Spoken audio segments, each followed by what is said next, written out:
topic sound. So how sound is produced? When you cause a vibration or when you produce a vibration, what it create?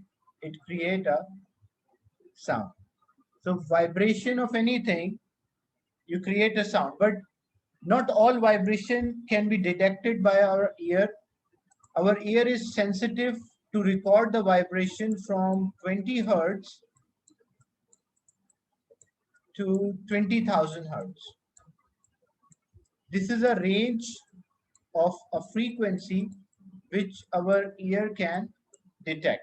We cannot detect any vibration which is less than 20, or we cannot detect any vibration which is more than 20,000 hertz. So when anything vibrates, it produces sound. A sound energy your ear only can detect from 20 hertz vibration or 20 vibration per second to 20,000 vibration per second. If vibrations are less than 20 or more than 20,000, it is not audible. It is beyond the audible range. So example, if we have a tuning fork or any object which can vibrate, so when we vibrate the tuning fork causes the air particles to vibrate as well. And as we know, the sound waves are longitudinal wave. Why we call them as a longitudinal wave? The term longitudinal means, example, if this is a cone of the speaker and these are the air particles. So you can see here what is the direction of the air particles. So air particles are moving to and fro. What is the direction of the movement of the wave? Wave is traveling. In this case, it's traveling towards the right. So direction of the wave is towards right, and direction of the particle is they're vibrating right and left. So when the direction of the wave and the direction of the particle is same or parallel, what we call that as longitudinal wave. So sound waves are longitudinal. Their particle vibrate parallel to direction of the wave.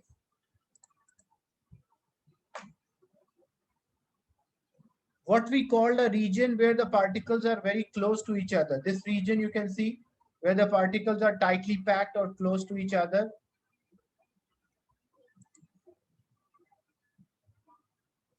So region where the particles are very close to each other, that region is called compression. And the region where the particles are away from each other, we call that as rarefaction. So sound waves have compression and rarefaction. And how sound is produced? If you want to produce a sound, you should produce a, or you should disturb the air or produce vibration. So anything which is vibrating will produce a sound. And when the sound travel from one place to another, it travel in the form of compression and rarefaction. Compression means the particles are closer. Rarefaction means the particles are away from each other. Which region we have a high pressure, compression or rarefaction? Which region we have a greater or high pressure? So in a compression, because the particles are closer to each other, so the pressure is high. So as you can see, this is a graph which shows the variation of the pressure. So compression region, the particles are closer, pressure is high. Rarefaction region, the particles are away and the pressure is low.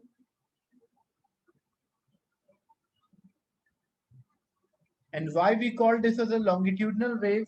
Because the particles are vibrating parallel to direction of the wave. And same thing if you have a source of a sound which is producing a sound in all the directions. So region where the particles are closer, you can see compression, and the region where the particles are away, that's called rarefaction. So definition of a compression. In exam, if they ask define compression, so compression is a region where the particles are close together and the pressure is high. And what is rarefaction?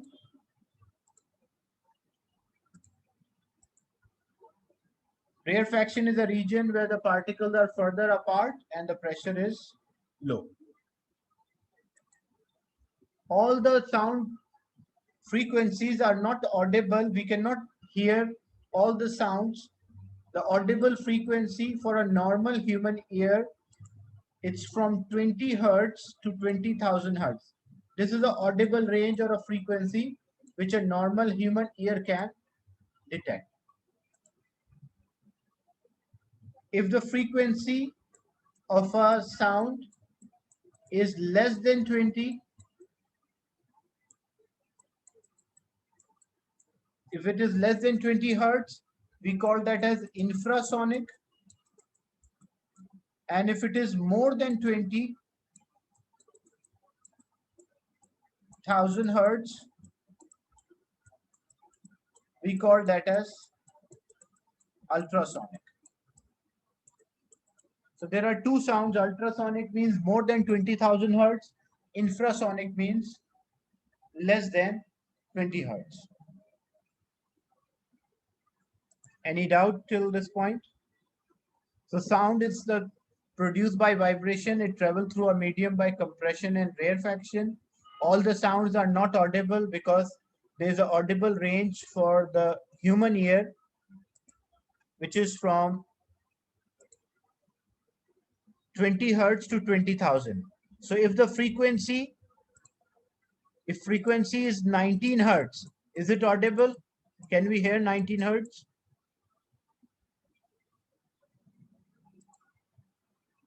So we cannot hear 19 hertz. This is called infrasonic.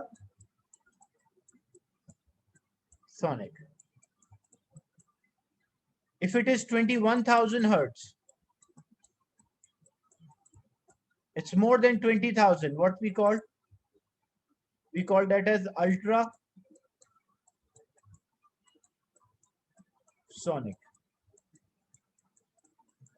Sonic is for sound and ultra is for higher value of a sound which we cannot hear. So above 20 and below, above 20,000 and below 20 is not audible, or we cannot, our ear cannot detect. Different animals have different audible range, but for a human ear, the normal human ear, the frequency is from 20 to 20,000 hertz. But this frequency changes, the audible frequency, as you will get older, the audible range, the frequency which you can detect will decrease. So you cannot hear a lot of sounds as you will get older.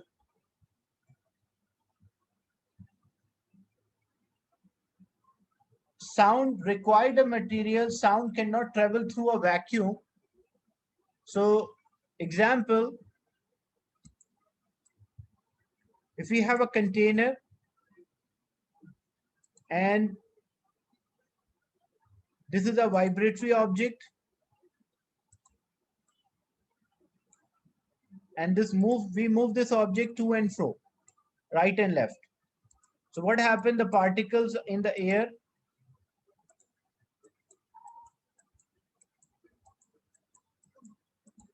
these are the air particles. So if a person is standing at position A, because as we cause this object to vibrate, this will cause the air particles to vibrate, and air particle vibrate and transfer energy from one end to another. So we are able to hear or record or detect the sound. But what if I create a vacuum? So if there is a vacuum, or if we create a vacuum, so when we create a vacuum, we are not a vacuum means nothing, no particles are there.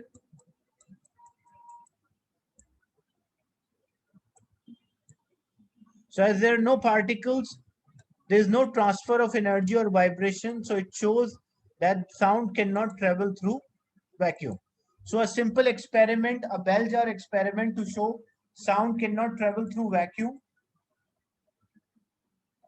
So a material is a medium through which the sound can pass. So simple bell jar experiment example, you have a bell inside a jar and this jar is connected to a vacuum pump. In the beginning of this When you ring the bell, you are able to hear the sound produced by the bell because there are air particles. But gradually, using a vacuum pump, you will remove the air out. So using a vacuum pump, as you remove the air out from the jar, the sound intensity will decrease. Eventually, there is no sound. And when there is no sound, it shows that sound cannot travel through vacuum. So this is a simple experiment which proves that sound require a medium or sound cannot travel through a vacuum.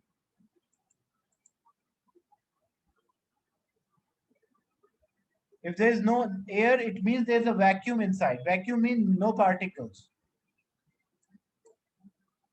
That's why on the surface of the sun, there are lot of explosions due to hydrogen fusion, but you're not able to, or we are not able to record the sound. Why we are not able to record the sound? Because there is a vacuum between Earth and the sun. So as there's a vacuum, the sound radiation cannot, the sound waves cannot pass through, or energy cannot travel through to you.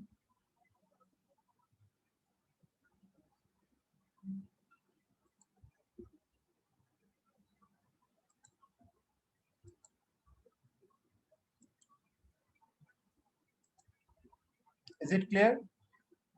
Then when we compare the speed of the sound, what we observe, the speed of the sound, we observe that sound travel faster in solid when we compare the speed of the sound.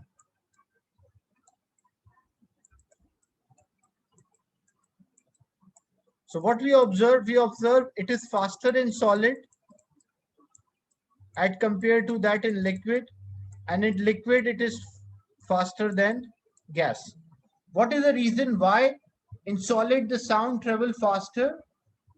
Because in solid the particles are tightly packed together. Sound means transfer of the vibration or transfer of energy by the vibration of the particle.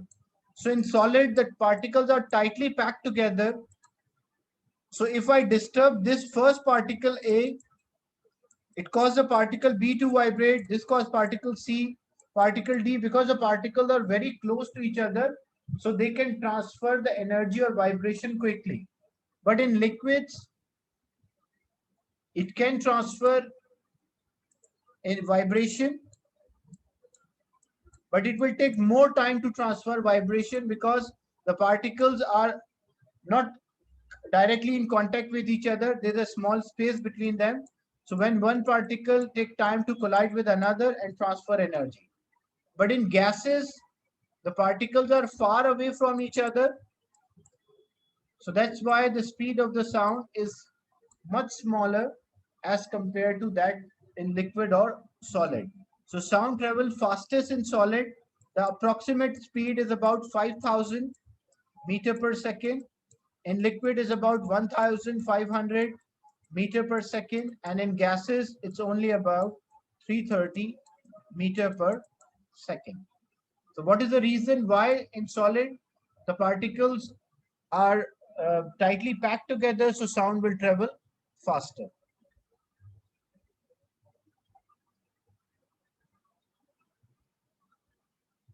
Solid, liquid, and gas have different arrangement of the particle. So in case of solid, the particles are tightly packed together, so the vibration can travel faster. Like example, if you have a solid in which the particles are tightly packed together,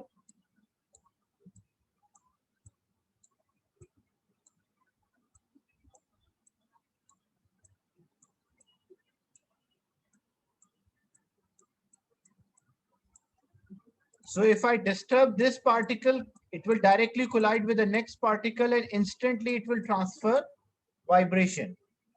But in liquids, small space between the particles are not tightly packed together. So when I disturb one particle, it will take time to collide with the other and transfer energy. But in gases, the particles are far away from each other. So it will take more time to transfer energy. So which medium the sound travel fastest? We have solid, liquid, and gas.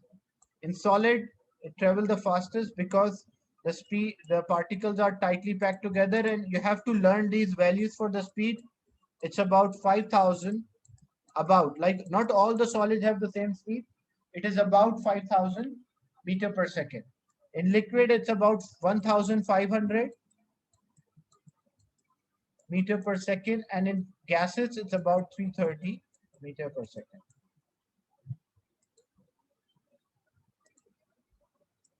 Is it clear? The concept of speed of a sound?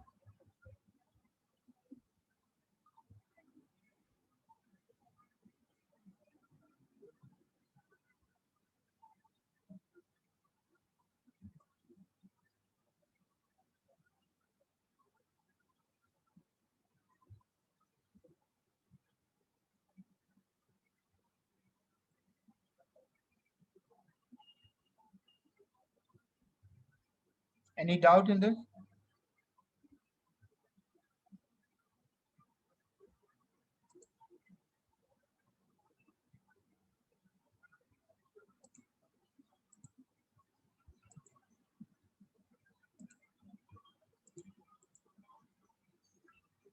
If you want to measure, this is an experiment which you have to learn. This is an experiment which you have to learn. Experiment to find speed of a sound in air. You will find this question very common in past papers or exam papers. So how we can do this experiment to find speed? So to calculate the speed, what is the formula for speed? If the object does not changes the speed, the formula is speed is equals to distance divided by time. If there is no reflection, then speed of an object or speed of the wave is distance divided by time. So what we will do in this experiment, the apparatus which we need a stopwatch for the time. We need a starting pistol or any object which can produce both light and sound at the same time. I will explain the experiment first and then I'll discuss the apparatus. Look, what we will do, we will have two people at A and B, or two persons at A and B. Person at A is having a gun and a person at B is having a stopwatch. A pistol or a gun for A, and there's a stopwatch for a person at B. Using a measuring tape, because they are several meters away from each other, so using a measuring tape, we will measure the distance between them. Then what happened? A person at A, he will fire the shell. So when he fired the shell, two things will happen. Both light and sound will produce. So light and sound both will produce, but light travel very fast. The speed of a light is about 300 million meters per second. So light is very fast. So the moment when a person at A, he fires the shell, the spark is there. This is a gun which is firing a shell. So it will produce both light and sound at the same time. So when a person at A, he fires the shell, both light and sound produce at the same time, but light is traveling much faster. So a person at B, what he will do, he will observe the light or the flash first. So when he will see the flash, he will start the timer.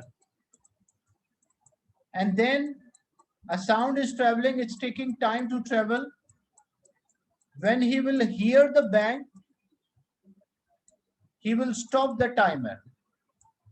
So he will start the timer when he sees the flash, when he will stop the timer when he hears the bang.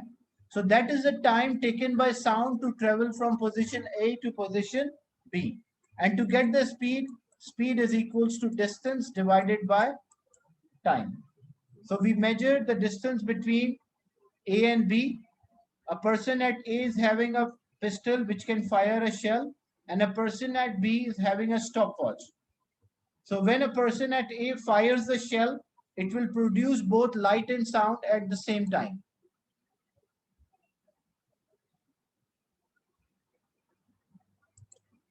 So both light and sound produce at the same time, but speed of light is too fast. So within an instant, you will see the flash or the light. The moment you will see the light, you will start the timer. The moment you will, after some time, you will hear the bang, you will stop the timer. So that is the time taken by the sound to travel from the pistol or the gun to the person or observer B. So you measure the distance by a measuring tape, you record the time interval, distance divided by time, you will get the speed of the sound.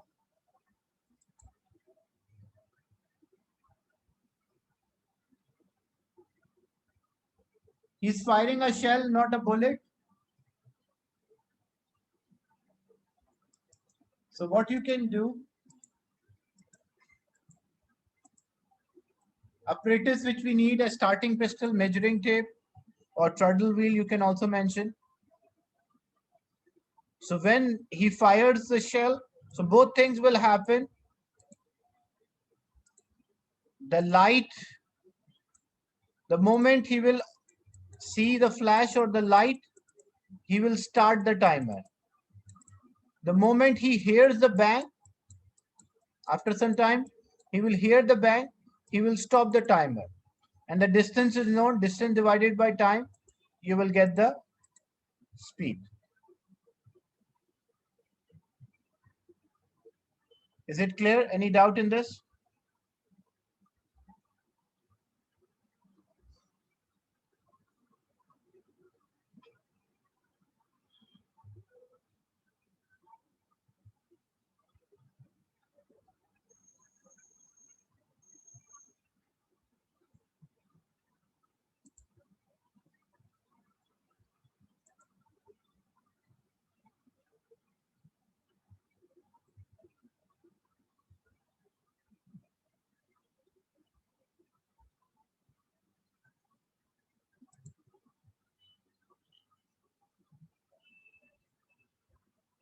The difference between the time interval to see the flash and hear the bang, that time interval you will use to calculate the speed.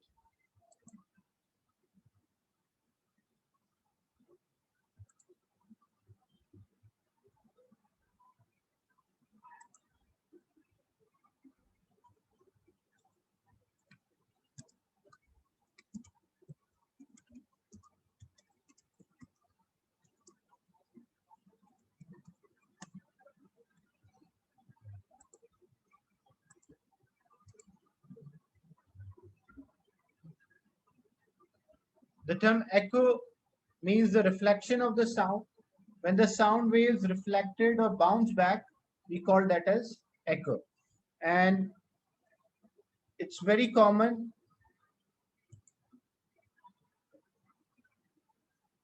that you hear your sound back if you are standing in front of the wall or the cliffs. So what happened? The sound which you produce, the sound strike and then sound bounce back. And whenever there's a reflection, the formula is 2 multiplied by distance